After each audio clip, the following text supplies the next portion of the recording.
Hello class six, कैसे हैं आप सब। आज की इस वीडियो में हम देखेंगे क्लास सिक्स हिस्ट्री का चैप्टर नंबर 2 एंड चैप्टर का नेम आप देखो, from hunting gathering to growing food. तो देखो इस वीडियो में हम इस चैप्टर के क्वेश्चन आंसर्स को सॉल्व करेंगे। तो स्टार्ट करते हैं क्वेश्चन आंसर। सबसे पहला क्वेश्चन आपके पास इस चैप्टर में आता है। देखो क्वेश्चन नंबर 1 है, why do peoples who grow crops have to stay in the same place for a long time. अब देखो यहाँ पर आपसे पूछा है कि जो लोग क्रॉप यानी कि अनाज उगाते हैं वो किसी एक स्थान पर लंबे समय के लिए क्यों रहते हैं। ठीक है, यानी कि उसी स्थान पर वो लंबे समय के लिए क्यों रहते हैं।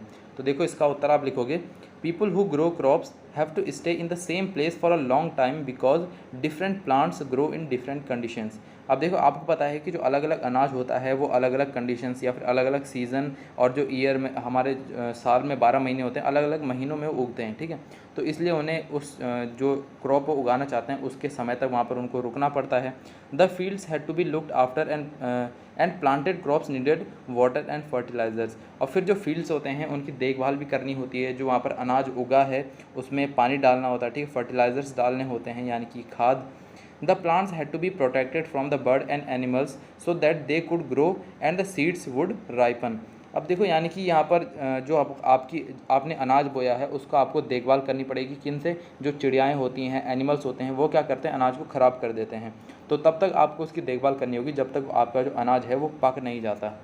For this purpose people had to give up their nomadic life and stay at one place. ठीक है, अब यहाँ पर क्या होता है, इसी चीज़ को करने के लिए जो लोग होते हैं, पीपल्स होते हैं, ठीक है, जो अनाज उगाते हैं, उनको अपनी डेली जो लाइफ है उसको एक बार के लिए गिव अप करना पड़ता है और एक ही स्थान पर रहकर वो सारा अपना अनाज जो है वो देखना पड़ता है। ठीक है, उसकी देखभाल करनी पड़ती है।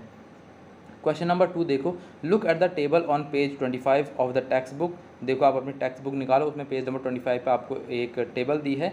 इफ़ न्यूनो, यहाँ पर आप देखो, ठीक है, नाइनू wanted to eat rice which are the places she should have visited. अब देखो यहाँ पर आपसे पूछा है कि जो पेज नंबर 25 में आपको टेक्स्ट बुक में दिया है एक टेबल, वो आपको देखनी है।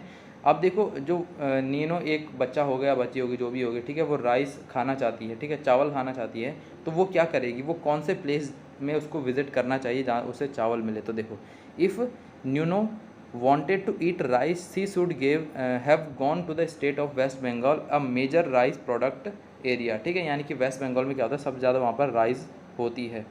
आगे देखो क्वेश्चन नंबर 3 है, why do archaeologist think that many peoples who lived in Mehrgarh were hunters to start with and that herding become more important later. ठीक है, अब देखो जो आर्कियोलॉजिस्ट हैं उनको ऐसा क्यों लगता है कि जो मेहरगढ़ में रहने वाले लोग थे ना, वर हंटर्स, वो क्या थे, हंटर्स थे, ठीक है, शिकारी थे। To start with and that herding become more important later. ठीक है, उनके लिए वो जो हर्डिंग थी, ठीक है, यानी कि उनके जो मवेशी थे उन सबको पालते थे, तो ये सब उनके लिए काफ़ी ज़्यादा इंपॉर्टेंट बनता चला गया बाद में। तो देखो आंसर आप लिखोगे, Mehrgarh is located in present day, यहाँ पर आप देखो बलूचिस्तान नियर बोलन पास इन पाकिस्तान। ठीक है, मेहरगढ़ आज के टाइम पे कहाँ पर सिचुएटेड है, ये आप लिखोगे बलूचिस्तान नियर बोलन पास इन पाकिस्तान। ठीक है, archaeologist think that many people who lived in Mehrgarh were hunters because they found bones of many kinds of animals bones from the earliest level. ठीक है, अब जो आर्कियोलॉजिस्ट थे उनको यहाँ से पता चला कि जो मेहरगढ़ के लोग थे वो हंटर्स थे, क्योंकि उनको वहाँ पर मिट्टी में गड़े हुए बहुत सारे बोन्स मिले एनिमल्स के। This included bones of wild animals such as deer and pig. इनमें जो बोन्स थे वो किनके थे, जंगली जानवर जो थे, डियर और पिग। ठीक है, और आगे देखो, in later levels they found more bones of sheep and goat and in still later levels. ठीक है, अब धीरे धीरे करके उनको शीप और गोट इनके भी यहाँ पर बोन्स मिलने स्टार्ट हुए। कैटल्स, जो गाय भैंस होती हैं, इन सब के भी आर मोर कॉमन। ठीक है, जो इन सब के थे, गोट के, कैटल्स के, ये ज़्यादा ही कॉमन हो गए थे वहाँ पर मिलना।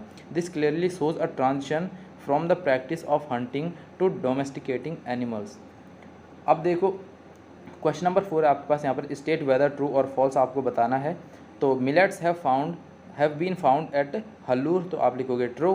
पीपल्स इन, यहाँ पर आप देखो Burzahom lived in rectangular houses, इसे आप लिखोगे फॉल्स। फिर यहाँ पर आपका Chirand is a site in Kashmir, इसे आप लिखोगे फॉल्स। एंड यहाँ पर आप देखो jadeite found in Daojali Hading may have been brought from China, इसे आप लिखोगे ट्रू। और यहाँ पर आपके इस चैप्टर के सारे क्वेश्चन आंसर्स कंप्लीट हो जाते हैं। एंड आप क्लास अदर सब्जेक्ट के क्वेश्चन आंसर भी चैनल पे देख सकते हैं, मैंने सभी पे वीडियो बना रखी है। बाकी तब तक के लिए पढ़ाई करते रहें।